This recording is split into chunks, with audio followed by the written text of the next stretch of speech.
Alguien ha dicho que Romanos es el monte Everest de las cartas de Pablo, es algo así como la carta magna del Nuevo Testamento. Es imposible tener un conocimiento preciso del Evangelio y sus implicaciones sin una comprensión apropiada del contenido de esta epístola. Es por eso que esta carta ha jugado un papel fundamental en la propagación del Evangelio de Cristo a lo largo de toda la historia de la Iglesia. De hecho, alguien ha dicho que la Reforma Protestante del siglo XVI no fue otra cosa que la consecuencia de un entendimiento más claro y profundo de la carta a los romanos. Esta carta posee dos grandes divisiones. En los primeros 11 capítulos encontramos una exposición detallada del plan de salvación diseñado por Dios para rescatar a pecadores culpables, y todo eso sin pasar por alto su justicia, a través de la persona y la obra de nuestro Señor Jesucristo. Mientras que en los capítulos 12 al 16, Pablo pasa a considerar las implicaciones de todo lo que Dios ha hecho a nuestro favor, solo por gracia, solo por Cristo y solo por medio de la fe. De manera que los versículos 33 al 36 del capítulo 11 de Romanos, que son los que vamos a estar considerando en esta tarde, forman una especie de bisagra que nos lleva de la mano a la parte doctrinal, de la parte doctrinal a la parte práctica de la carta. En esta primera parte, los primeros 11 capítulos, vamos ascendiendo poco a poco en nuestra comprensión del Evangelio hasta llegar a la cima del monte Everest en los capítulos 9 al 11 de la carta. Desde allí nosotros podemos contemplar el vaivén de la ola de la gracia de Dios, golpear contra la muralla de la incredulidad de los judíos. Eso es básicamente lo que Pablo nos presenta en el capítulo 9, para entonces desde allí bañar las costas de los gentiles, ahí estamos todos nosotros, y luego regresar al remanente de israelitas escogido por gracia y traerlos a salvación. Vean lo que dice Pablo en Romanos 11:32, inmediatamente antes de nuestro texto: porque Dios ha encerrado a todos en desobediencia, judíos y gentiles, para mostrar misericordia de todos, judíos y gentiles. Ahora, Pablo no era un teólogo frío, y es por eso que al llegar a estas alturas en su explicación del Evangelio, él no puede hacer otra cosa que postrarse en adoración ante ese despliegue de la infinita sabiduría de Dios. La verdadera teología produce adoración. De no ser así, o hay un problema en la teología o hay un problema en el corazón. Veamos entonces el texto que vamos a estar exponiendo en esta tarde, Romanos capítulo 11. Aquellos que tienen sus Biblias, voy a leer de la Biblia de las Américas. Dice en el versículo 33: oh profundidad de las riquezas y de la sabiduría y del conocimiento de Dios, cuán insondables son sus juicios e inescrutables sus caminos. Porque, pues, ¿quién ha conocido la mente del Señor? ¿O quién llegó a ser su consejero? ¿O quién le ha dado a él primero para que se le tenga que recompensar? Porque de él y por él y para él son todas las cosas, a él sea la gloria por siempre. Mis hermanos, no debemos disponernos a estudiar la carta a los romanos como un ejercicio meramente académico, sino con un profundo sentido de gratitud y adoración por todo lo que Dios ha hecho a nuestro favor en Cristo. Podemos dividir este himno de alabanza que acabamos de leer en 3 estrofas.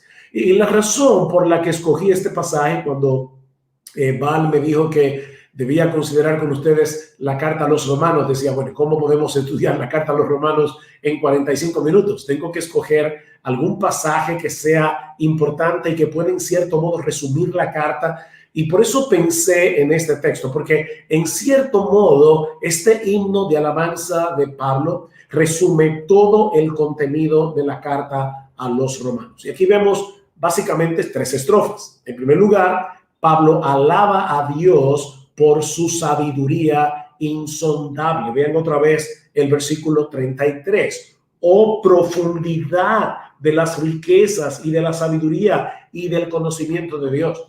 esta expresión o profundidad comunica la idea de lo inconcebible, aquello que está fuera del alcance de nuestra comprensión. Si quieren ponerlo de otra forma, se trata de una profunda profundidad. O sea, las riquezas de la sabiduría y el conocimiento de Dios no tienen límites. Él posee una sabiduría infinita que descansa en un conocimiento infinito. Nuestro Dios conoce de antemano todas las posibilidades y todas las eventualidades que van a surgir en el proceso. Más que eso, Él lo decretó todo. De manera que nada lo toma por sorpresa, nada puede frustrar el resultado que Él desea lograr. Como bien ha dicho alguien, Dios conoce todos los elementos a nivel macro, o sea, todo lo que sucede en la Tierra, en la atmósfera, en todos los confines del espacio, en cada galaxia, en cada estrella, en cada planeta.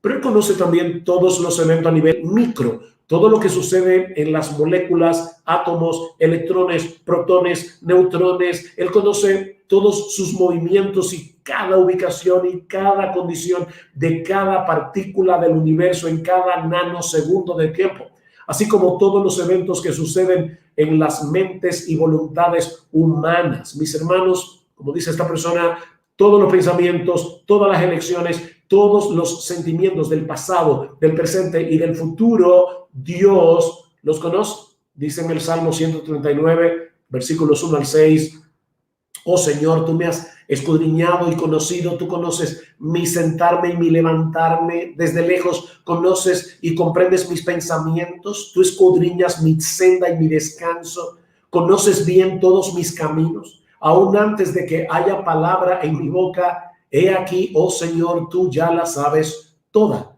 Y ahora el salmista dice, tal conocimiento es demasiado maravilloso para mí, es muy elevado, no lo puedo alcanzar. El conocimiento de Dios lo abarca todo. Es por eso que cuando Él toma una decisión, siempre es la mejor. Vean una vez más el versículo 33. Oh profundidad de las riquezas y de la sabiduría y del conocimiento de Dios.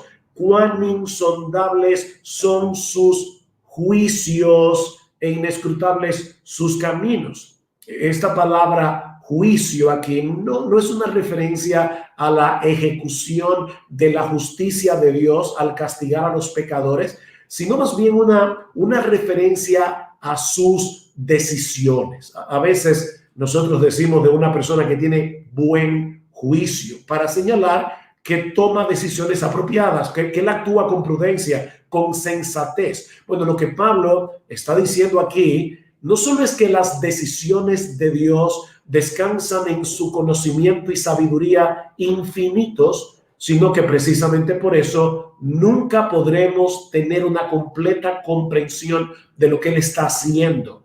Los juicios de Dios, las decisiones de Dios son insondables, es decir, no tienen fondo. Podemos sumergirnos en ese océano y dependiendo de nuestra capacidad mental y espiritual, llegaremos a cierto punto, pero mis hermanos, habrá un momento en que ya no podremos descender un centímetro más. Por más capacidad que un hombre tenga, cuando trate con la mente de Dios, revelada obviamente en su palabra, siempre dejará debajo de sus pies un océano sin fondo. Los juicios de Dios son insondables y sus caminos, es decir, los métodos que Él usa para llevar a cabo sus planes, son inescrutables. Ahora, yo estoy persuadido, ¿verdad?, de que esta es una palabra inusual, pero cuando se hablaba de algo inescrutable en el tiempo de Pablo, era una palabra que se usaba para referirse al cazador que va siguiendo las huellas de su presa hasta que finalmente le pierde el rastro. Lo que Pablo está diciendo es que nadie puede entender exhaustivamente lo que Dios está haciendo en el mundo o incluso en nuestras propias vidas. Dice el salmista en el Salmo 77, versículo 19, en el mar fue tu camino y tus sendas en las muchas aguas y tus pisadas no fueron conocidas. O sea, así como la estela de un bote en el océano se deshace en segundos, así tampoco podemos rastrear los caminos de Dios hasta el fin. Ahora, eso no quiere decir, obviamente, que no podemos conocer absolutamente nada acerca de Dios y de sus caminos, porque Él se ha revelado a nosotros a través de su palabra, precisamente para que nosotros podamos conocerle. De hecho, Pablo ya lleva 11 capítulos explicándonos la esencia del evangelio y lo que Dios ha hecho a través de la historia para llevar a cabo su plan de salvación. Pero nunca debemos olvidar que nuestra comprensión tiene un límite. Dice en Isaías 40:28 que el entendimiento de Dios no hay quien lo alcance. Y luego, a través del mismo profeta Isaías, dice el Señor en Isaías 55, yo sé que es un pasaje muy conocido, que como los cielos son más altos que la tierra, así son mis caminos más altos que vuestros caminos y mis pensamientos más que vuestros pensamientos. Ahora, no olvidemos que el foco primario de atención de Pablo en toda esta sección, en los primeros 11 capítulos de Romanos, es el evangelio. Así que lo que Pablo está diciendo es que hay algunos elementos involucrados en el evangelio que nunca vamos a comprender del todo, como vemos claramente en Romanos capítulo 9, versículo 14 y versículo 19. Lamentablemente yo no tengo el tiempo para entrar, ¿verdad?, en toda la exposición que hace Pablo en este capítulo acerca de la doctrina de la elección divina, pero noten la reacción que Pablo pone en boca de uno de sus adversarios cuando él dice claramente que cuando Rebeca estaba embarazada de Jacob y de Esaú, Dios escogió a Jacob. Y dice, cuando los mellizos no habían nacido y no habían hecho nada, ni bueno ni malo, para que el propósito de Dios, conforme a su elección, permaneciera, no por las obras, sino por aquel que llama. Y se le dijo, el mayor servirá al menor. Y luego dice, a Jacob amé, pero Esaú aborrecí. Siempre que leo ese texto me acuerdo de Spurgeon, que hablaba de una señora que se le acercó y le decía, señor Spurgeon, yo no entiendo ese texto. Y él le decía, señora, yo tampoco. Pero déjeme hacerle una pregunta. ¿Qué es lo que usted no entiende del texto? Eso de que él aborreció a Esaú. Y Spurgeon, con esa ironía que le caracterizaba, le dijo, no, señor, eso yo lo entiendo. Lo que yo no entiendo es cómo amó a Jacob. Ustedes leen la historia de Jacob y se van a dar cuenta que él no tenía absolutamente nada en sí mismo que lo hiciera elegible para Dios. Y eso entonces dispara la pregunta del adversario de Pablo. ¿Qué diremos entonces? ¿Que hay injusticia en Dios? De ninguna manera. O sea, Dios no es un Dios elitista a la hora de elegir, porque todos merecen ser condenados. Pero luego en el versículo 19, Pablo aborda un problema más profundo.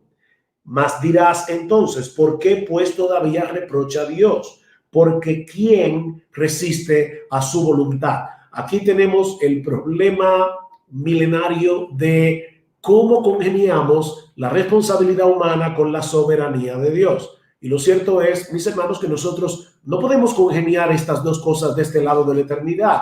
Nosotros tenemos que aprender a vivir, tenemos que aprender a convivir con el misterio divino. Las cosas reveladas nos pertenecen a nosotros, pero las secretas les pertenecen a Dios. Es por eso que muchas de las distorsiones del evangelio que han surgido a través de la historia han surgido precisamente porque algunos han querido explicar lo inexplicable, eliminando algún aspecto de la responsabilidad divina. Si Dios es soberano, entonces vamos a eliminar la responsabilidad humana. No, porque la Biblia dice que el hombre es responsable. Bueno, entonces si el hombre es responsable, entonces tenemos que eliminar la soberanía de Dios. No, porque la Biblia dice que Dios es soberano. Nosotros tenemos que aprender a convivir con el misterio. Los juicios de Dios son insondables, sus caminos son inescrutables. Ahora déjenme decirles brevemente que eso no solamente ocurre con la doctrina de la salvación o con la doctrina de la elección. ¿Cómo nosotros podemos explicar que Jesús es una sola persona, pero tiene dos naturalezas, una humana y una divina? Y la humana no impactó la divina no impactó la humana. O sea, Jesús era verdadero Dios y era verdadero hombre, a tal punto que él podía decir que el día y la hora de su venida nadie lo sabe, ni siquiera el Hijo, pero en su naturaleza divina él sí lo sabía. ¿Cómo podemos explicar eso? ¿O cómo podemos explicar que la Biblia es palabra de Dios escrita a través de la personalidad de hombres? y que nosotros podemos percibir la personalidad de esos hombres sin que eso anule la inerrancia, la infalibilidad y la inspiración de las Escrituras. Tendremos que aprender a vivir con el misterio. Lo que nos lleva a la segunda estrofa de este himno, en los versículos 34 al 35, en los que Pablo exalta la autosuficiencia de Dios en comparación con las limitaciones humanas. Así como él alaba la sabiduría insondable de Dios en el versículo 33, en los versículos 34 y 35, él alaba la autosuficiencia de Dios en comparación con nuestras limitaciones. Vean el versículo 34 de Romanos, capítulo 11. Pues, ¿quién ha conocido la mente del Señor? ¿O quién llegó a ser su consejero? Y la respuesta, obviamente, es nadie. Nadie entendió la mente del Señor y, por lo tanto, nadie puede venir delante de Él a darle consejos. Él lo sabe todo, nosotros no. Solo podemos conocer lo que Él ha decidido revelarnos en su creación y en su palabra. Y eso dependiendo de nuestra limitada, muy limitada capacidad de comprensión. Sin embargo, es increíble, ¿verdad?, la tendencia del corazón humano a querer decirle a Dios cómo Él debería hacer las cosas. Alguien decía que el mundo está lleno de consejeros de Dios. Es decir, lo único que Pablo dice explícitamente aquí que no podemos darle a Dios consejos es lo que los pecadores orgullosos dan con más frecuencia. Ellos le dicen a Dios cómo debería gobernar el mundo y le advierten que si Él no lo hace, como ellos entienden, no van a creer en Él. La arrogancia del ser humano no conoce límites.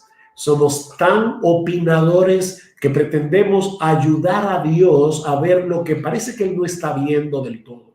O sea, quisiéramos hacerle un upgrade a sus decretos soberanos, cuando lo cierto es que no tenemos ni idea de lo que Él está haciendo en su providencia en cada rincón del universo.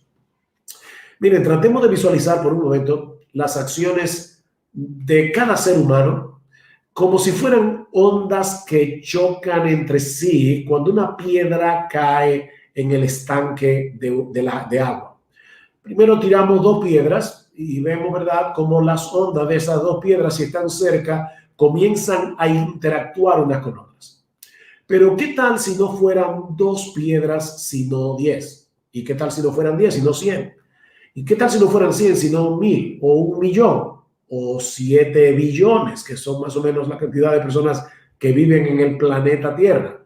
7 billones de piedras generando ondas en el estanque y chocando unas con otras. Bueno, eso puede darnos una idea aproximada de la enorme complejidad de la providencia de Dios, gobernando todas las cosas que suceden en este planeta para su gloria y para el bien de su pueblo, y todo eso sin eliminar en lo absoluto la responsabilidad humana. El hombre no es un robot, no es un autómata, es un ser creado a la imagen de Dios, con intelecto, voluntad, autodeterminación, emociones.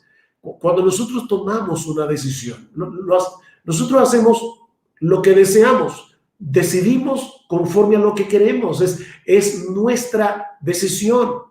Y sin embargo, Dios sigue siendo soberano y su plan perfecto será llevado a cumplimiento. ¿Quién entendió la mente del Señor? ¿De verdad te crees lo suficientemente sabio como para darle a Dios un buen consejo? Y ahora escucha lo que sigue diciendo Pablo en el versículo 35. Porque, ¿o quién le ha dado a él primero para que se le tenga que recompensar? O sea, nuestro Dios lo sabe todo y es el dueño de todo. Así que no tenemos nada en nuestras manos con lo que podamos negociar con Él. Y eso es indispensable para poder entender el mensaje del Evangelio. Dios no nos debe nada. Él no nos necesita en absoluto. Nosotros, en cambio, se lo debemos todo a Él y lo necesitamos en todo. Dice en Hechos 17:24 que el Dios que hizo el mundo y todo lo que en él hay no es servido por manos humanas como si necesitara de algo, puesto que Él da a todos vida y aliento y todas las cosas. En este mismo momento en que tú estás escuchando esta conferencia vía vía internet, tú estás respirando el aire de Dios con los pulmones que Dios te dio. Tu vida está en sus manos. Eso es lo que lleva a Pablo a alabar a Dios. Su entendimiento de que dependemos de Él en todo, de que se lo debemos todo y de que Él no depende de nadie. Mis hermanos, nuestra capacidad de adoración es directamente proporcional a nuestro entendimiento de nuestra impotencia y pecaminosidad en contraste con la autosuficiencia de Dios. Todo lo que Él nos da tiene que ser por gracia, porque Él no nos debe nada ni nos necesita en absoluto. Así que no pienses ni por un momento que si tú eres creyente y tu vecino es inconverso, es porque tú eres más inteligente o tú eres más espiritual o tú eres mejor que tu vecino.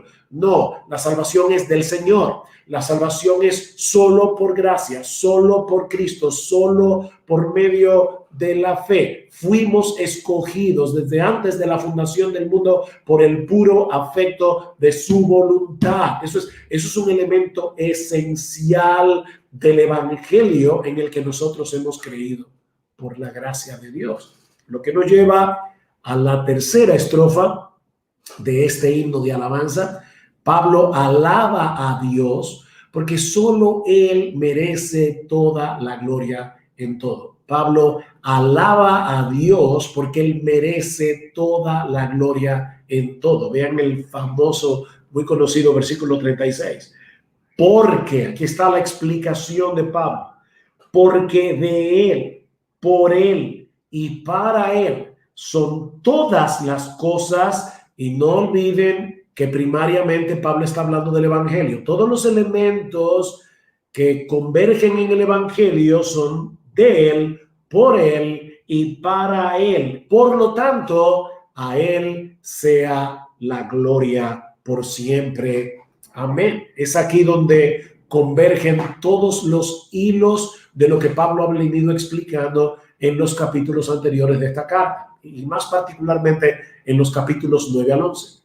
En primer lugar, nuestro Dios merece la gloria en todo porque todas las cosas encuentran su origen en Él.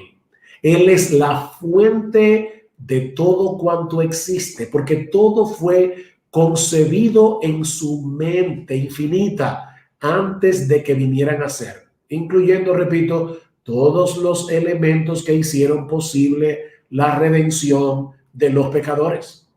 Pablo dice en Efesios capítulo 1, versículo 11, que en Él asimismo tuvimos herencia, habiendo sido predestinados, escuchen bien, conforme al propósito del que hace todas las cosas según el designio de su voluntad. No fue porque Él vio de antemano que nosotros íbamos a creer, no, Él lo hizo conforme al designio de su voluntad.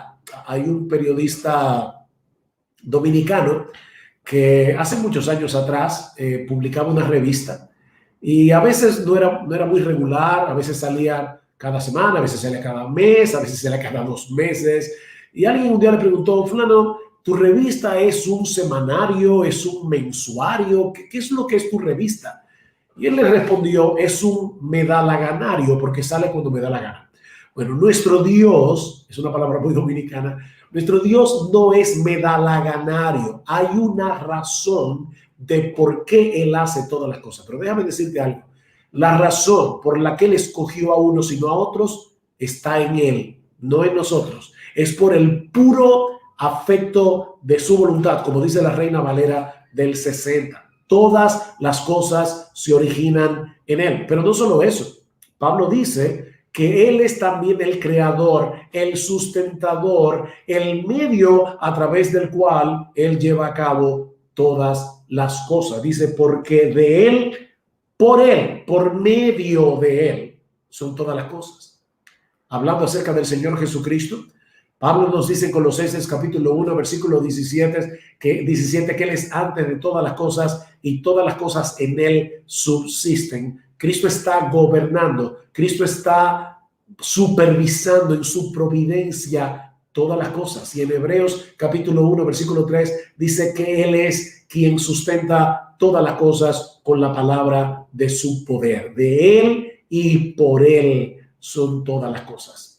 Mis hermanos, pensemos por un momento en todas las naciones e imperios que intervinieron directa o indirectamente en la historia de la redención, sobre todo en la historia del Antiguo Testamento. Los cananeos, o sea, cómo Dios intervino en la historia, ¿verdad? A través de estos imperios que de una forma u otra incidieron en el pueblo de Israel, la nación a través del cual vendría el Mesías, la nación a través del cual Dios nos dio su palabra. Los cananeos, Egipto, Asiria, Babilonia, Medo-Persia, Roma. Si Dios no hubiera tenido el control de cada una de esas naciones, de cada uno de esos imperios, Él no habría podido llevar a cabo lo que se había propuesto hacer. De manera que la historia del mundo ha estado girando en torno al plan de redención de Dios en Cristo. Dios ha estado gobernando todas las cosas para el cumplimiento de sus propósitos redentores. Pablo dice en Efesios 1:10 que el propósito de Dios es el de reunir todas las cosas en Cristo, tanto las que están en los cielos como las que están en la tierra. En otras palabras, Cristo es el centro del gobierno providencial de Dios en todo lo que ocurre en el mundo, y nosotros estamos en el centro de ese centro debido a nuestra unión espiritual con Cristo. Pero hay algo más en nuestro texto que de ninguna manera debemos pasar por alto, porque algunos parecen leer Romanos 11:36 de esta manera: porque de Él y por Él y para mí son todas las cosas. Pero eso no es lo que el texto dice. Nuestro Dios no solo es la fuente y el medio a través del cual todas las cosas vinieron a ser, sino que Él es también el fin de todas ellas. El propósito ulterior por el que Dios hace todo lo que hace es la alabanza de su gloria. Ahora, recuerden que Él no nos necesita en absoluto. Él está completo en sí mismo. Él es autosuficiente. Sin embargo, no sería justo que Dios no buscara su propia gloria en todo lo que Él hace. ¿Por qué? Porque no hay nada ni nadie más glorioso que Él en todo el universo, y Él lo sabe. Como también Él sabe que la felicidad de sus criaturas depende enteramente de que nosotros le glorifiquemos a Él. Busquen a un ser humano soberbio, egoísta, egocéntrico, y habrán encontrado a un infeliz y desgraciado. Así que nuestra felicidad y la gloria de Dios van de la mano la una con la otra. Si Dios es la fuente y el medio de todas las cosas, Él tiene que ser más sublime y más satisfactorio que todas las cosas creadas por Él. Por eso alguien dijo una vez que la enseñanza de este pasaje debe producir en nuestro interior una revolución copérnica. Ahora, otra vez, necesitamos explicar un poco esto. Nicolás Copérnico fue un intelectual polaco, nacido en 1743, a quien el Papa le solicitó su ayuda para reformar el calendario. Hasta ese momento el mundo aceptaba la perspectiva heredada de los griegos de que la Tierra era el centro del universo y de que todo giraba en torno a la Tierra.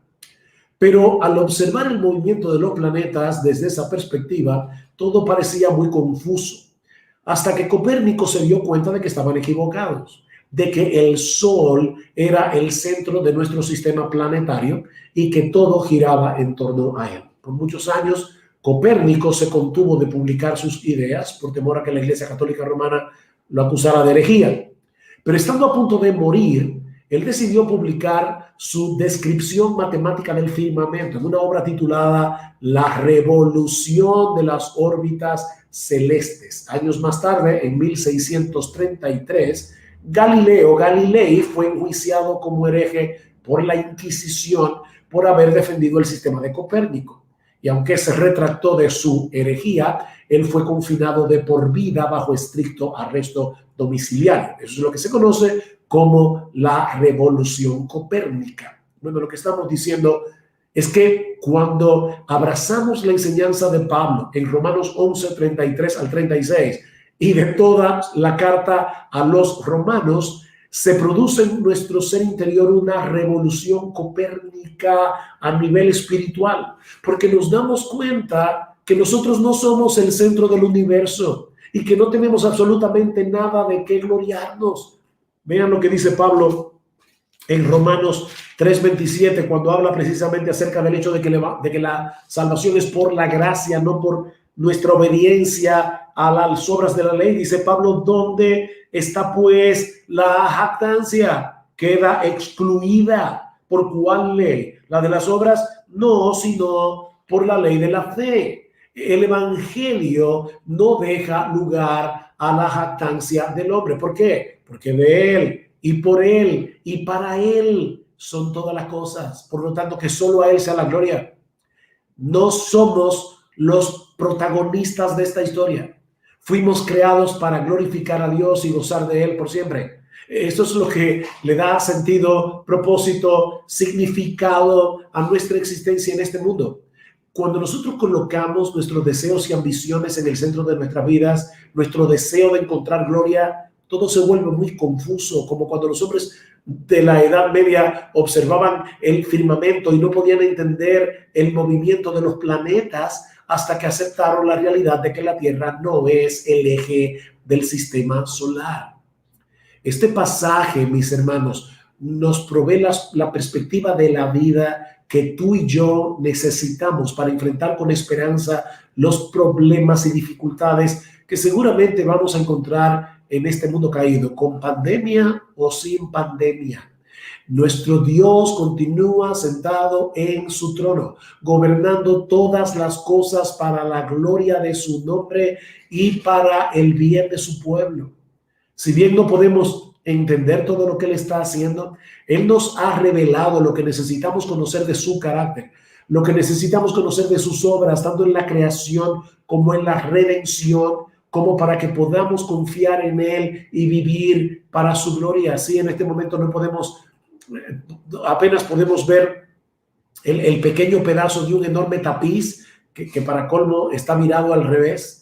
Para nosotros no es más que una maraña de hilos que no sabemos ni de dónde vienen ni a dónde van, pero algún día, mis hermanos, veremos el tapiz por delante. Algún día seremos capaces de percibir la complejidad y hermosura de su diseño y entonces alabaremos a Dios y le daremos gloria por cada hilo, por cada color, por cada textura. Será un tapiz perfecto y nosotros podemos comenzar a gozarnos en eso por la fe. Pero lo más importante es que este pasaje nos provee la perspectiva del evangelio que necesitamos creer para seguir creciendo en nuestra gratitud y devoción a Dios. Eso es lo que se encuentra en el trasfondo de Romanos 12, 1 y 2, que dice Pablo: por consiguiente, hermanos, os ruego por las misericordias de Dios, que presentéis vuestros cuerpos en sacrificio vivo, santo, agradable a Dios, que es vuestro culto racional. ¿Ven? Os ruego por las misericordias de Dios, por todas esas misericordias divinas que Pablo ha detallado en los capítulos anteriores. Eso es lo que debe llevarnos a una gratitud tal que dediquemos toda nuestra vida a Dios. En la medida en que crezcamos en un mejor entendimiento del evangelio, tal como Pablo lo presenta en Romanos, en esa misma medida crecerá nuestro asombro por la salvación que Dios nos ha dado de pura gracia en Cristo, únicamente por medio de la fe. En esa misma medida crecerá nuestra gratitud y devoción a Dios por todos los favores que Él nos ha dado y nos sigue dando por causa de Cristo. Solo el evangelio, mis hermanos, puede librarnos del legalismo y del antinomismo que lleva a muchos creyentes a decir: nosotros podemos vivir como queramos, como quiera, la salvación es por gracia. No, el evangelio nos libra de las dos cosas, para servir a Dios movidos por el amor y no por el temor. Y nada mejor para crecer en nuestro entendimiento del evangelio que leer, estudiar, meditar y aún memorizar, aunque sea porciones del libro de Romanos. Así que yo espero que esta introducción a la carta vista a través de Romanos 11, 33 al 36 anime a muchos de ustedes a estudiar profundamente esta carta, leerla con atención, meditar en su contenido y alabar a Dios por su bendita gracia en Cristo, de la cual somos hechos partícipes únicamente por medio de la fe. Muchas gracias, pastor. Qué hermoso cuando uno examine la carta, claro, cuando uno empieza a pensar en el Evangelio y la salvación y la providencia de Dios, ¿qué otra respuesta hay que alabar, que alzar un himno a Dios? ¡Wow! ¡Qué sabiduría, qué profundidad! Toda la gloria a Él. Claro, qué hermosura que encontramos. Bueno, ahora pasamos a un tiempo de preguntas y respuestas. Entonces, los que quisieran preguntar algo sobre este tiempo de lección que tuvimos, o puede ser del libro de Romanos en general, pero lo ideal sería que sea relacionado a eso que recién habló el pastor. Pueden escribirlo en el chat y vamos a ir leyendo las preguntas, presentando las preguntas al pastor Sugel para que pueda responder. Ya tenemos uno para una recomendación, pastor. ¿Cuál considera que es el mejor libro o comentario bíblico para acompañar el estudio de Romanos? Es sumamente difícil decir el mejor comentario de Romanos es este o aquel, porque cada comentario tiene su particularidad. Así que yo voy a limitarme a aquellos comentarios que son en español, pero que yo creo que todos juntos pueden ayudarnos. Uno de los mejores comentarios que hay en español es el de Douglas Moo, M-O-O.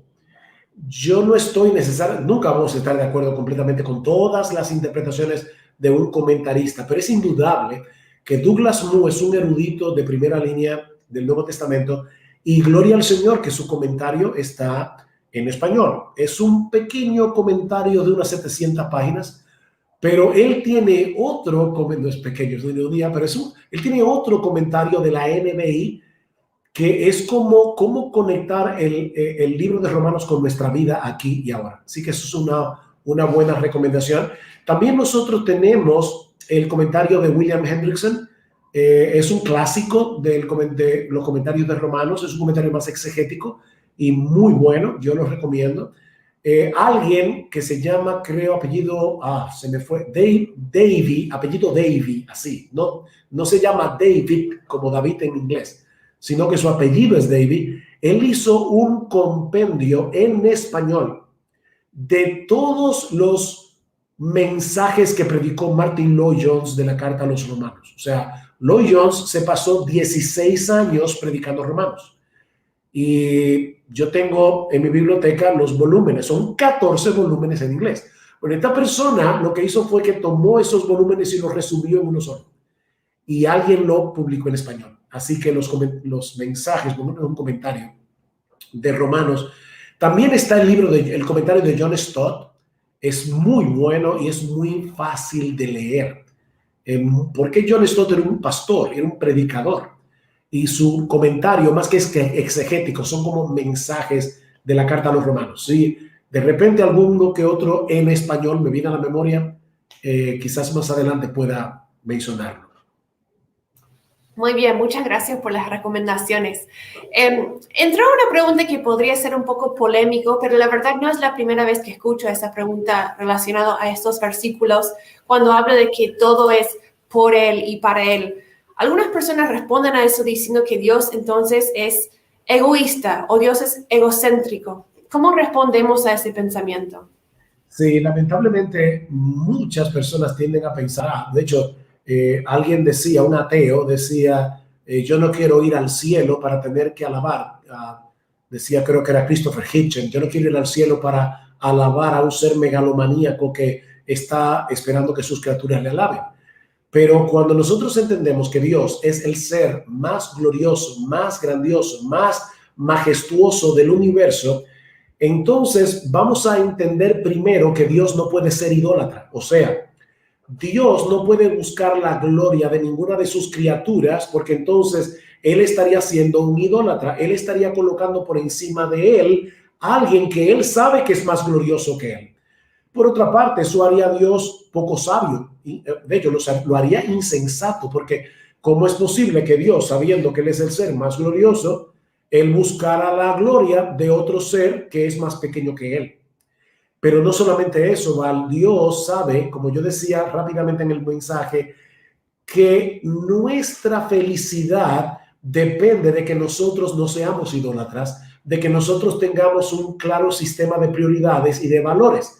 Y como Él es el ser más glorioso, y Él lo sabe, Él es el ser más valioso y más grandioso, y Él lo sabe, Él por amor a nosotros nos dice, hijo mío, no busques la gloria de las criaturas, porque vas a desgraciar tu vida. Así que en vez de ser egoísta, la razón por la que Dios busca su propia gloria es porque Él es justo y porque Él es bueno. Es por causa de su amor, porque Él nos ama. Él no quiere que seamos idólatras, porque Él sabe que ese intercambio es fatal. Y de hecho es el argumento de Pablo en Romanos 1. El hombre cambió la gloria del Creador por la gloria de la criatura. ¿Y qué pasó? ¿Se volvió más sabio? ¿Tuvo una vida más plena y feliz? No, el hombre se volvió un necio y desgraciado. Así que es por amor, no es por egoísmo que Dios nos pide que le glorifiquemos. Él no necesita nuestra glorificación. Él es glorioso en sí mismo. Él lo hace por amor. Clarísimo, clarísima la explicación. Alguien preguntó por otro versículo en el capítulo 11, que es el versículo 26, donde dice que luego todo Israel será salvo. Todo Israel será salvo. Y si podría dar un poco de comentarios sobre ese versículo. Bueno, déjame ver cómo yo hago eso, Val, en 5 minutos, porque para explicar Romanos 11:26 hay que explicar todo lo que Pablo dice acerca de los judíos en Romanos, pero particularmente en Romanos 9, 10 y 11. Pero como no tenemos tiempo para eso, déjame decirlo de esta manera.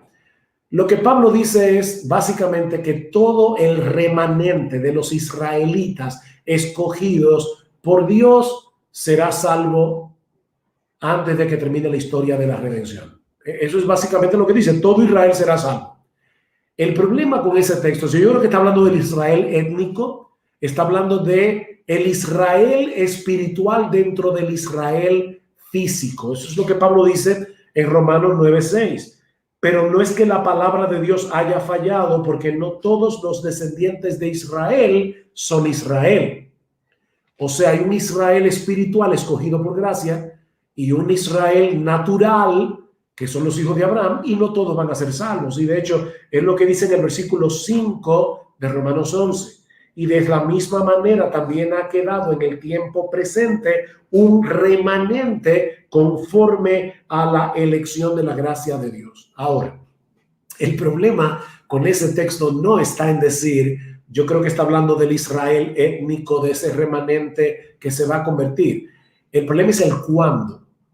Y algunos piensan que Pablo está hablando allí de que al final de los tiempos, en la venida de Cristo o inmediatamente antes de la venida de Cristo, una gran cantidad de israelitas se van a convertir al Señor. Bueno, personalmente yo no creo eso. Personalmente yo creo que lo que Pablo enseña en Romanos 11 es que a través de toda la era evangélica, el endurecimiento de la nación de Israel es parcial, no es total, porque Dios siempre se ha reservado un remanente escogido por gracia y por lo tanto a lo largo de toda la historia evangélica ese remanente se estará convirtiendo. ¿Cómo? A través de la salvación de los gentiles, Dios va a provocar a celos a su pueblo para que de esa manera el remanente venga a salvación. Por eso yo decía, Val, y fue una cosa que yo dije rápida, pero yo decía, lo que mueve a Pablo a alabar a Dios es ver cómo la ola de la gracia choca con la incredulidad de los judíos, de allí baña las costas de las naciones gentiles y a través de los gentiles Dios alcanza al remanente de Israel. Y eso es lo que Pablo dice, ¡puf! O sea, se le explota la mente y dice, ¡oh, profundidad! ¿Dónde vemos eso? Bueno, yo creo que habría que estudiar todo el capítulo 11 de Romanos, pero déjame solo citar el versículo 30. Dice Pablo, pues, 30 de Romanos 11, pues así como vosotros en otro tiempo fuisteis desobedientes a Dios, pero ahora se os ha mostrado misericordia por razón de la desobediencia de ellos, los judíos, así también ahora estos, los judíos, han sido desobedientes para que por la misericordia mostrada a ustedes, los gentiles, también a ellos ahora les sea mostrada misericordia. O sea, fíjate, Pablo no está diciendo aquí antes de la venida de Cristo. Él está hablando de algo que está sucediendo en su época. Él está diciendo ahora se están convirtiendo judíos, el remanente. Como dice en el versículo 11, digo acaso, versículo 1, ¿acaso ha desechado Dios a su pueblo? De ningún modo, porque yo también soy israelita. O sea, Pablo está diciendo, miren a mí, yo soy un ejemplo de que Dios ha preservado un remanente, porque yo soy israelita y yo estoy convertido. Entonces yo creo que como quiera se va a convertir un número inmenso de judíos a lo largo de toda la historia, que van a venir a formar parte de la iglesia. Es un solo olivo. Dios no ha quitado el olivo de Israel para plantar uno nuevo, la iglesia. No, nosotros somos las ramas injertas, que estamos injertados en el buen olivo. Y cuando esos judíos se convierten, ellos son injertados como ramas naturales en su propio olivo, que es el pueblo de Dios, un solo pueblo de Dios. El problema con ese tema es que algunos leen el versículo 25 de esta manera. Perdóname que me extienda un poquito más, pero creo que lo voy a dejar en el aire la pregunta. Versículo 25, porque no quiero, hermanos, que ignoréis este misterio para que no seáis sabios en vuestra propia opinión, que a Israel le ha acontecido un endurecimiento parcial hasta que haya entrado la plenitud de los gentiles, y así, la Reina Valera del 60 dice, y luego. Y ahí es donde muchos se han confundido porque piensan que ese luego es cronológico. O sea, primero viene la plenitud de los gentiles y luego, después. Pero ese luego que Reina tradujo como luego allí, es como el aforismo de René Descartes, el famoso filósofo francés, pienso, luego existo. Ese luego no es cronológico, es de consecuencia. Pienso, por lo tanto, existo. La palabra griega que aparece allí en el versículo 26 aparece más de 200 veces en el Nuevo Testamento y nunca significa después, sino de ese modo. Y es así, de ese modo, que todo Israel será salvo. ¿Cómo? El rechazo de los judíos provocó la muerte del Mesías. La muerte del Mesías y su resurrección trajo salvación a los gentiles. Los gentiles son usados por Dios para provocar a celos al remanente judío, y así es que todo Israel será salvo a través de toda esta era cristiana.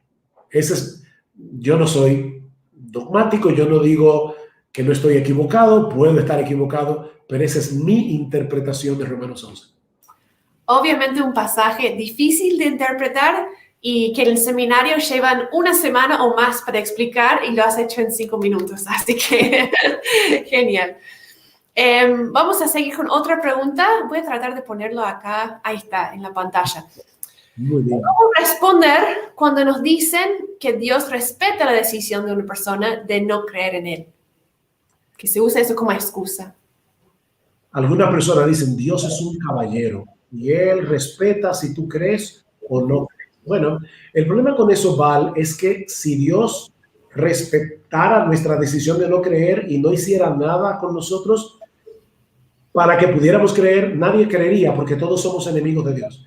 Eso es lo que dice Romanos capítulo 8. La mente natural es enemistad contra Dios, porque no se sujeta a la ley de Dios, ni tampoco puede. Nosotros no queremos. Romanos 3, 10 al 12. Ese pasaje está en el trasfondo. ¿Cuál es el diagnóstico de Pablo?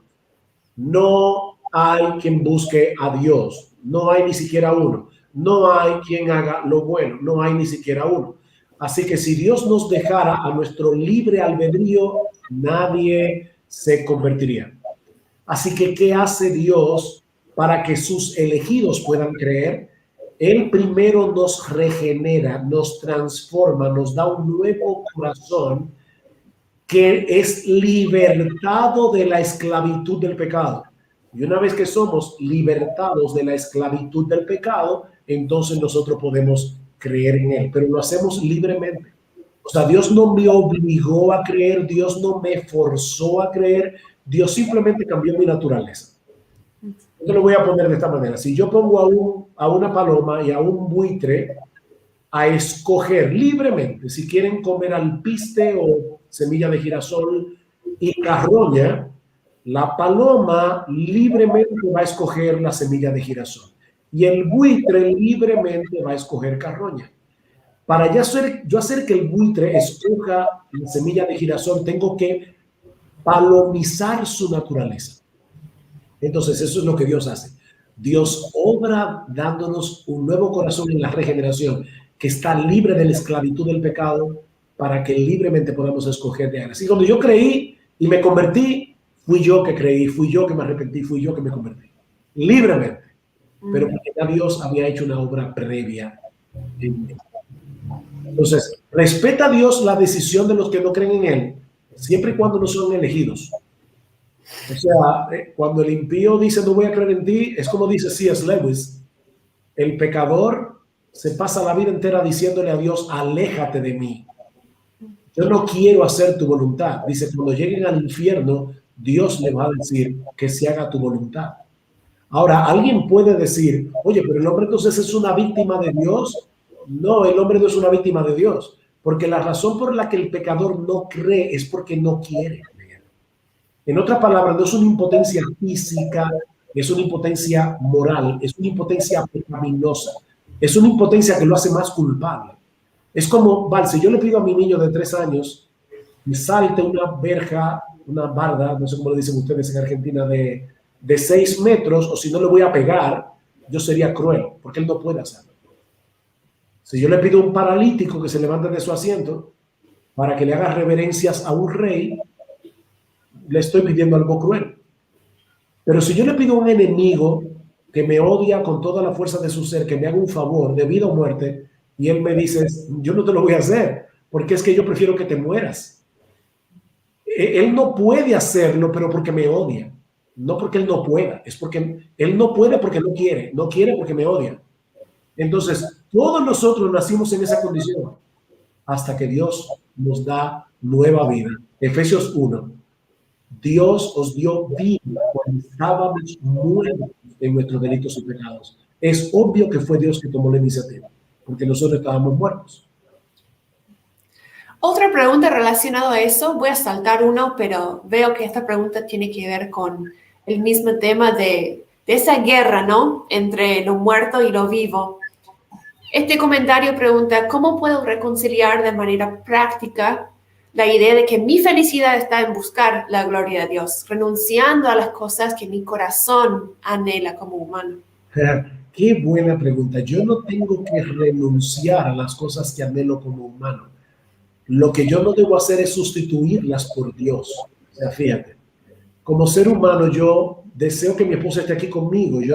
Yo quisiera andar con mi esposa para arriba y para abajo todo el tiempo. Como ser humano yo disfruto estar con mis hijos. Como ser humano yo disfruto de una buena comida. Como ser humano yo disfruto del mismo sexo con mi esposa que Dios me dio. O sea, fue Dios que me dio todos esos regalos. Dios nos dio papilas gustativas para que nosotros disfrutemos comiendo. No somos como vacas que comen hierba y se acabó. El problema está en sustituir al Creador por las criaturas.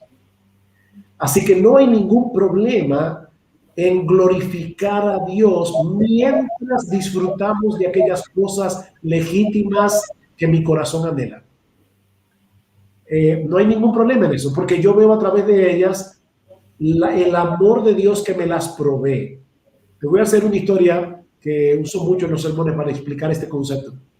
2 chicas, no me vas a entender porque eres mujer, 2 chicas tienen novios. En la época cuando no había correo electrónico.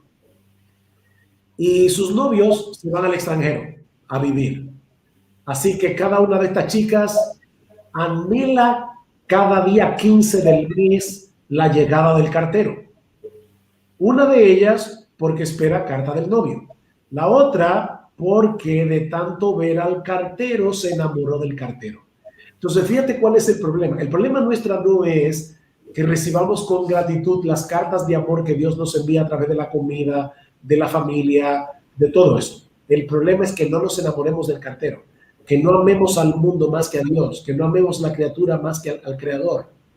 Ahí es donde está el problema. Así que no hay ninguna incoherencia entre glorificar a Dios y disfrutar de las cosas legítimas que Dios provee.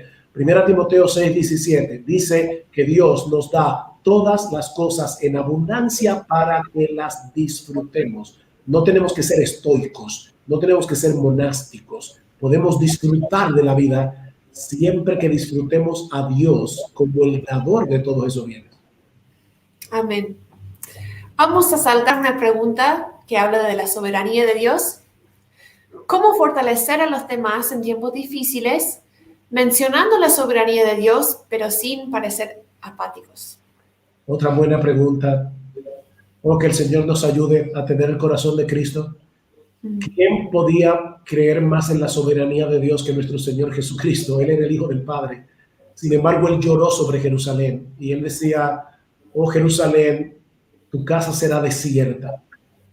¿Cuántas veces quise juntar a mis hijos como la gallina junta a sus polluelos? Entonces, el hecho de que Cristo creyera en la soberanía de Dios no endureció su corazón al dolor. Me encanta cómo dice que Cristo vio a esta mujer que venía de camino de la vida de Naín a enterrar a su único hijo, y dice que Cristo la vio y sintió compasión de ella. ¿Sabía Cristo que él tenía poder para levantar a ese muchacho? Claro que sí. ¿Sabía que lo iba a hacer? Por supuesto que sí. Sin embargo, eso no eliminó el hecho de que a él se le removieran las entrañas cuando él vio el dolor de esta mujer. Y me encanta cómo dice que él levantó al muchacho y se lo entregó a su madre. O sea, todo el foco de atención de Jesús era esa madre sufriente. Entonces yo creo que, voy a usar una expresión muy dominicana que espero que los demás me entiendan, yo no ayudo a nadie que está sufriendo en medio de esta pandemia, cayéndole a versiculazo limpio de textos que hablan de la soberanía de Dios, golpeándolo con versículo y versículo. No, la Biblia dice que a los que aman a Dios todas las cosas les ayudan a bien. No, esa no es la manera. Yo tengo que decirle, fulano, déjame llorar junto contigo ahora. Yo estoy aquí para llorar contigo. Me duele tu dolor.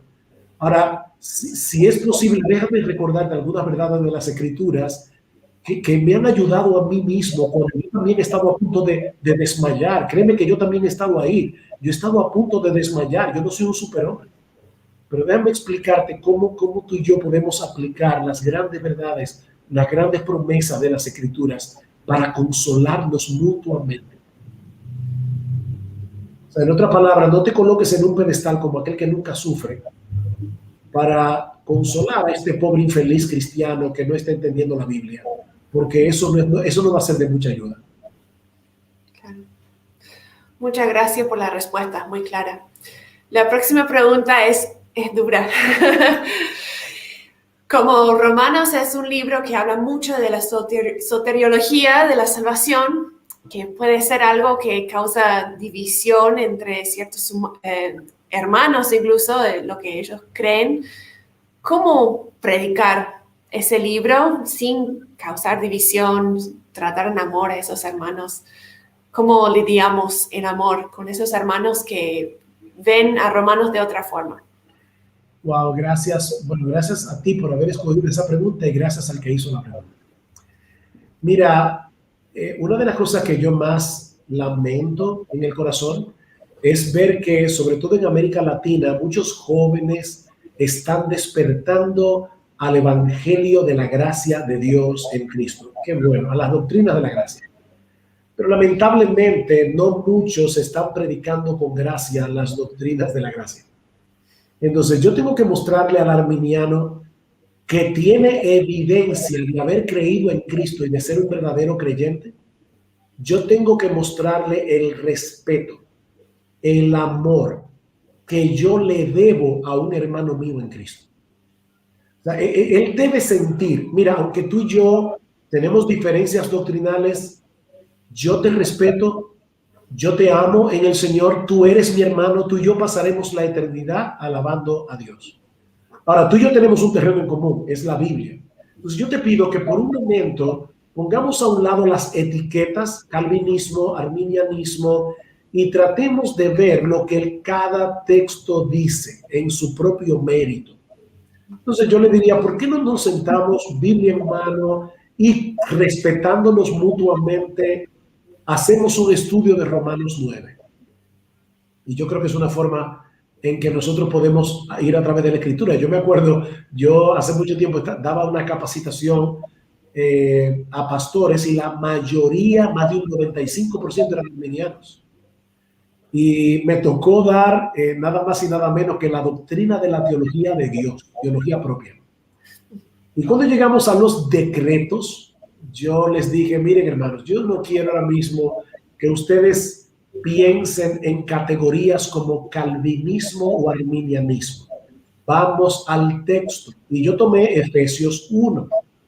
Y yo le dije, simplemente yo les voy a hacer preguntas y ustedes van a responder. Aquí dice que Dios nos predestinó y nos eligió. Pregunta, ¿cuándo? Y yo me quedo callado. Desde antes de la fundación del mundo. Desde antes de la fundación del mundo, ok. Segundo, ¿y por qué nos eligió? Fue por el puro afecto de su voluntad. ¿Y eso qué significa? Bueno, que no había nada mezclado con la voluntad soberana de Dios cuando Él eligió. Bien. ¿Y cuál es el propósito? Para la alabanza de la gloria de su gracia. Entonces, yo veía, era simpático porque yo veía las risas nerviosas, cómo ellos iban cayendo en cuenta ellos mismos. Romanos 9 es un texto en el que Pablo está discutiendo con alguien y evidentemente no está discutiendo con un calvinista. Porque las preguntas que le hace el antagonista más bien es desde la postura arminiana. Versículo 14, ¿qué diremos entonces? ¿Que hay injusticia en Dios? Eso nunca lo diría un calvinista, lo diría un arminiano. O, ¿qué diremos entonces? ¿Por qué pues todavía reprocha? Porque ¿quién resiste a su voluntad? Un calvinista nunca preguntaría eso. Entonces, yo creo que nosotros podemos, con respeto, con amor, ir a través del texto bíblico. Mi hermano, vamos a la Biblia y vamos a dejar que ella gane la discusión. Bien. Hay otras preguntas parecidas preguntando cómo responder a un hermano que no está de acuerdo con la soberanía de Dios, con la elección de Dios. Y me imagino que la respuesta sería más o menos lo mismo, dejar que la Biblia hable por sí mismo. Bien. Otra pregunta de Milena. ¿Debemos hacer como Pablo, predicar a los gentiles para que los israelitas de hoy sean salvos? ¿O a los judíos también se les debe predicar? Esa pregunta la responde el mismo Pablo, porque nosotros vemos dos cosas en Pablo. Primero, el anhelo de su corazón, Romanos 10. Hermanos, el deseo de mi corazón y mi oración a Dios por ellos es para su salvación. O sea, Pablo oraba por los judíos y yo no puedo creer que Pablo, si tenía la oportunidad de predicar a los judíos, no le iba a predicar el evangelio. Pero luego vemos en el libro de los Hechos que lo primero que Pablo hacía cuando llegaba a una ciudad era visitar una sinagoga. Así que Pablo llevaba el orden de Romanos 1:16, al judío primeramente y también al griego. ¿Debemos predicarle el evangelio a los judíos? Por supuesto que sí. Si Dios nos da la oportunidad de predicarle a un judío, debemos predicarle. Ahora bien, lo que Pablo está diciendo es que en la providencia divina, en la soberanía de Dios, la forma generalizada como Dios obra a través de la historia de la redención para salvar a su pueblo descendiente de Abraham es a través de la salvación de los gentiles. Pero no era que él no le predicaba a los judíos, pero esa es la forma como él está haciendo la obra, como Dios está haciendo la obra, a través de los gentiles. Bien, bien claro. Otra pregunta, me parece también uno difícil, pero merece una buena respuesta. Por ahí saco la pantalla, si puedes contestarlo en su completo. Si la elección es incondicional, ¿por qué la gracia es irresistible? Bueno, precisamente por eso. Porque para que la elección sea incondicional, la gracia tiene que ser irresistible.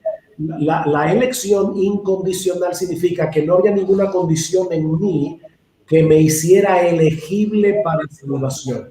Por lo tanto, si Dios no obra en mí por su gracia, para que yo libremente escoja la salvación, transformando mi naturaleza, yo nunca me habría convertido. Entonces, ¿por qué es la gracia irresistible? Porque la elección de Dios es incondicional. No está condicionada a que yo crea. Está condicionada a la voluntad soberana de Dios. Entonces, en ese sentido, es incondicional. Ahora bien, yo debo aclarar que hay un aspecto en que la gracia es resistible, porque lo vemos claramente en la Biblia y en la experiencia normal de la vida. En Hechos 7, Esteban le dice a los judíos, ustedes siempre resisten la gracia de Dios. Entonces, es resistible a la gracia de Dios. El pecador siempre está resistiendo la gracia de Dios. Cuando yo escuché por primera vez el Evangelio, yo le dije a ese grupo que me estaba predicando, yo tenía 17 años, y yo les dije, me encanta este grupo, yo voy a seguir viniendo, pero que conste que yo nunca me voy a convertir. Yo estaba resistiendo la gracia de Dios. Entonces, ¿es resistible la gracia de Dios? Sí, hasta que Él la hace irresistible en el corazón de sus seguidores. Bien. Yo quiero mencionar a los que nos están siguiendo. Han entrado muchas preguntas. Estamos dando prioridad a las preguntas sobre el libro de Romanos y en particular los que tienen que ver con lo que él habló esta noche. Entonces veo que hay algunas preguntas en cuanto a eventos futuros, a milenialismo, dispensaciones y esas cosas, pero como no es necesariamente un tema de Romanos, vamos a saltar esta noche. Esta vez vamos a saltar esas preguntas, pero seguramente en el futuro habrán otros talleres, otras sesiones de preguntas y respuestas en vivo, así que guarden esas preguntas para futuros eventos. Esta noche estamos hablando de Romanos. Hablando de la gracia irresistible y la gracia que Dios nos da todos los días. ¿Puede un creyente caer de la gracia? No, eso es imposible. Nosotros tenemos que tener cuidado cuando escuchamos expresiones de la Biblia y no las vemos en su contexto.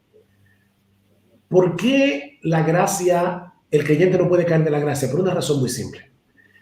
La salvación que nosotros tenemos en Cristo depende de la justicia perfecta de Cristo que fue puesta en nuestra cuenta por medio de la fe. Yo no soy salvo por mi desempeño como cristiano.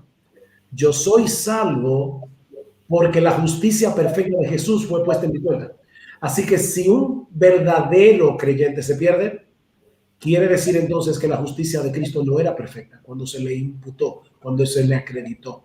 Mis ovejas oyen mi voz y yo las conozco y me siguen y no se perderán jamás porque nadie las arrebatará de mi mano. Mi Padre que me las dio es mayor que todos y nadie las puede arrebatar de la mano de mi Padre. Eso es imposible.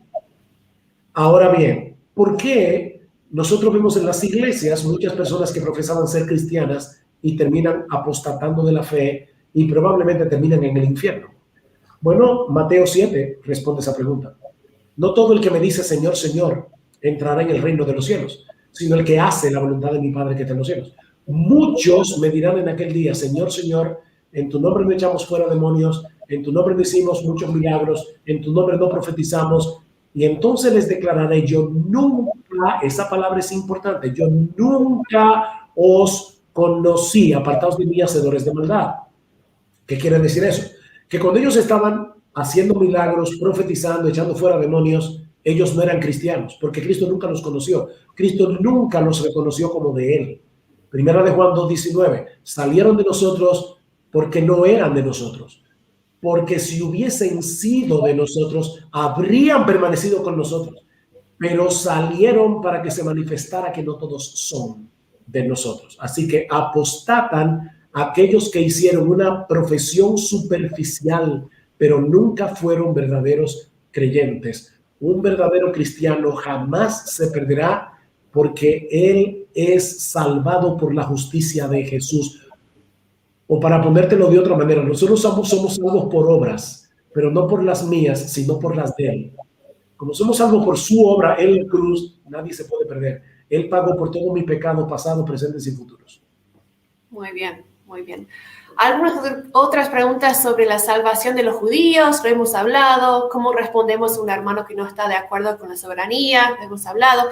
Entonces vamos a terminar con la última pregunta, que pide algunos aspectos prácticos. ¿Cómo hacer que la soberanía no desaliente nuestra oración por los incrédulos? Y como pastor, ¿cómo hablar con alguien que tenía un familiar que falleció pero sin creer? Pues las dos preguntas son sensibles. Déjame responderle de una manera sensible. A mí me llama la atención que en un pasaje tan lleno de la soberanía de Dios, Pablo diga el texto que yo cité hace un momento. El deseo de mi corazón y mi oración a Dios por ellos es para salvación.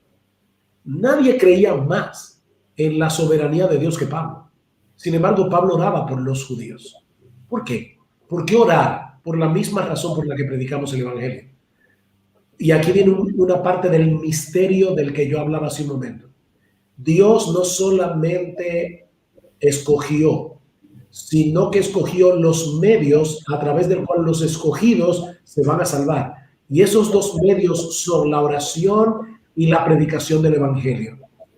Yo no tengo que entender cómo se conectan estas dos cosas para obedecer. Yo debo obedecer creyéndole a Dios. Dios me dice, ora y predica, porque nadie se salvará si no le predicamos el Evangelio. Romanos 10, 14. ¿Cómo creerán en aquel de quien no han oído? ¿Y cómo creerán si no hay quien les predique? Así que yo tengo que predicar y tengo que orar. ¿Cómo se conecta eso? No lo sé. Segunda Timoteo 2:7. Todo lo soporto, 2:10, perdón. Todo lo soporto por amor a los escogidos, para que ellos también obtengan la salvación. Pablo, pero si son escogidos, no te afanes tanto. ¿Se van a salvar como quieran? No se van a salvar como quieran. Se van a salvar a través de la locura de la predicación. Ahora, la otra pregunta es más fuerte. Y yo quiero decirle a la persona que hizo la pregunta, en primer lugar, si ha sido tu experiencia, de verdad, me duele en mi corazón tu dolor. Quiero que lo sepas, ¿no? No quiero verme aquí como una persona fría respondiendo esta pregunta, pero déjame hacerte una historia que me ha sido de mucho consuelo cuando yo he tenido, y de hecho he tenido esa misma experiencia que tú, de personas que han muerto y yo he dicho, bueno, ¿se convirtió? ¿No se convirtió? Nunca dio fruto en su vida de haberse convertido. ¿Qué hacer en esos casos? Mira, hay un teólogo francés llamado René Paché, y él, en uno de sus libros sobre el infierno, y que yo leí hace muchos años atrás, él hace esta historia verídica. Un marinero perverso que se oponía al evangelio, que tenía una mujer en cada puerto, que era un blasfemo, y que cada vez que le predicaban rechazaba burlonamente el evangelio, cae al mar. Y estando en el mar, a punto de ahogarse, su vida le pasa por segundos como una película, y él allí le dice a Dios, perdóname por mis pecados, ten misericordia de mí, no me dejes morir en mis pecados. Y confía en Jesús. Y fue rescatado. Y lo increíble de esta historia es que el resto de su vida mostró que lo que sucedió allí a punto de ahogarse fue real. El individuo de verdad se convirtió, su vida transformada lo mostró. Pero René Paché, el teólogo, se preguntaba, ¿y qué si se hubiera ahogado? Todos hubieran llegado a la conclusión de que si alguien se fue directo al infierno fue él. Sin embargo, se hubieran equivocado. Es por eso que nosotros debemos predicarle el evangelio a nuestros familiares cuando todavía tienen conciencia para escuchar, porque nosotros no sabemos lo que puede suceder en esos últimos momentos en que el individuo está entre la vida y la muerte. Y el ejemplo bíblico, para no dejarlo en una simple historia, es el del ladrón en la cruz. Nosotros vemos en Mateo y en Marcos que el ladrón que se convirtió al Señor, él se estaba burlando de Cristo junto con el otro ladrón. Yo no sé por qué algunos dicen el buen ladrón. No, ningún ladrón es bueno. Él era un mal ladrón. Él era un ladrón. Y él se estaba burlando de Jesús, pero de una forma sorprendente, a través de las burlas de los que estaban al pie de la cruz, él comenzó a pensar, pero ven acá, lo que estas personas están diciendo de este hombre crucificado a mi lado, es verdad. Él es el rey de Israel. Él es el salvador de los pecadores. Él es el Dios misericordioso, el Hijo de Dios. Y le dijo, Jesús, yo solo te pido una cosa, acuérdate de mí cuando vengas en tu reino. Wow, es el acto de fe más increíble que una persona puede hacer a punto de morir. Cristo crucificado le está diciendo, yo creo que tú eres rey. Yo creo que después de tu muerte tú vas a volver y vas a implantar un reino en la tierra. Y cuando lo hagas, solo te pido que te acuerdes de mí. Y Cristo le dice, tú sabes que hoy estarás conmigo en el paraíso. No se bautizó, no dio ofrendas, no le dio tiempo de nada, pero fue salvo. Y es como dice Alistair Beck, me encanta, que dice que cuando el ladrón en la cruz llega al cielo y de repente le dicen, ¿qué tú haces aquí? Y él le dice, yo no sé, el que estaba crucificado al lado mío dijo que yo iba a llegar aquí. O sea, es que es impresionante esa historia. Ahora, si Lucas no hubiera relatado la conversión del ladrón, todos hubiéramos pensado que los dos ladrones se condenaron, porque el único evangelista que narra eso es Lucas. Así que allí tenemos una historia que nos da no una esperanza como la que tiene un creyente que ve a un familiar convertirse y dar frutos por años, evidentemente no.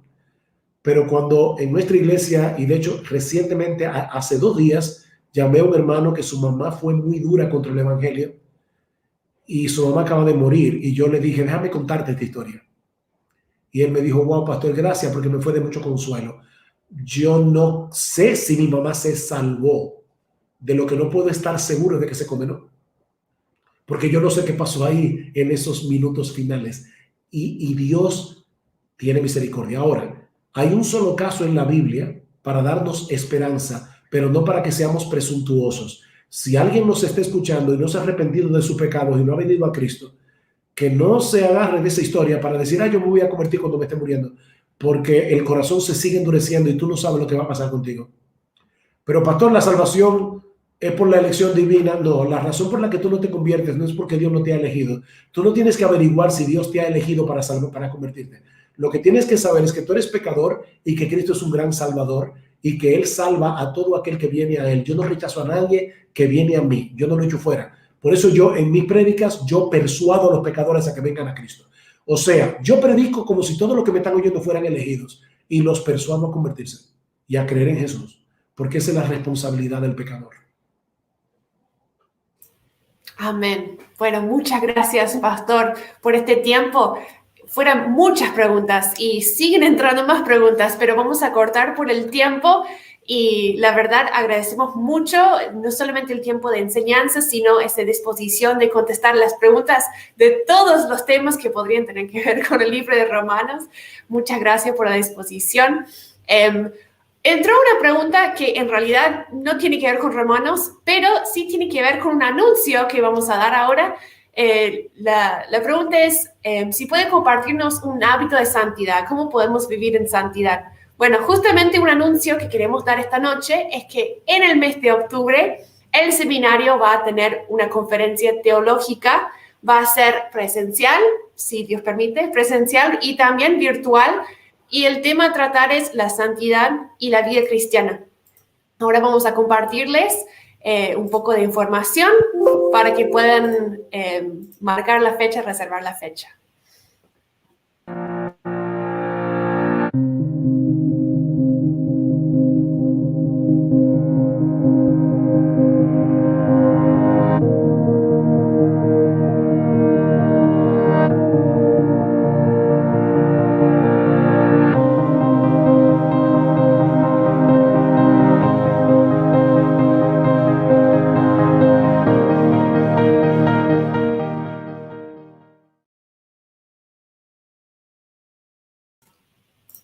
Muy bien, así que eso va a ser para el fin de octubre. Todos están invitados, vamos a estar publicando más información en nuestras redes sociales. También otro anuncio es que ahora tenemos las inscripciones abiertas. Si les gustó la clase de esta noche, sepan que también por medio del seminario estamos durante 3 años tratando temas así, teología, libros de la Biblia, cómo aplicar eso al ministerio, cómo prepararnos para las misiones, para servir en la iglesia. Todo eso está cubierto durante nuestro plan, nuestro programa de diplomado. Y justamente las inscripciones están abiertas ahora y es la última vez que se abren para este año 2021. Entonces, si están interesados en estudiar en el seminario, pueden escribirnos por WhatsApp, por mensaje privado, por correo electrónico para pedir más información y comenzar su proceso de inscripción. Bueno, vamos a terminar esta noche, vamos a terminar esta charla. No será el último, espero. Seguramente en el futuro habrán otras oportunidades. Así que muchas gracias, Pastor Sugel. y Dios le bendiga mucho. Fue un enorme, enorme placer. Buenas noches a todos.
Nosotros somos el Seminario Bíblico William Carey.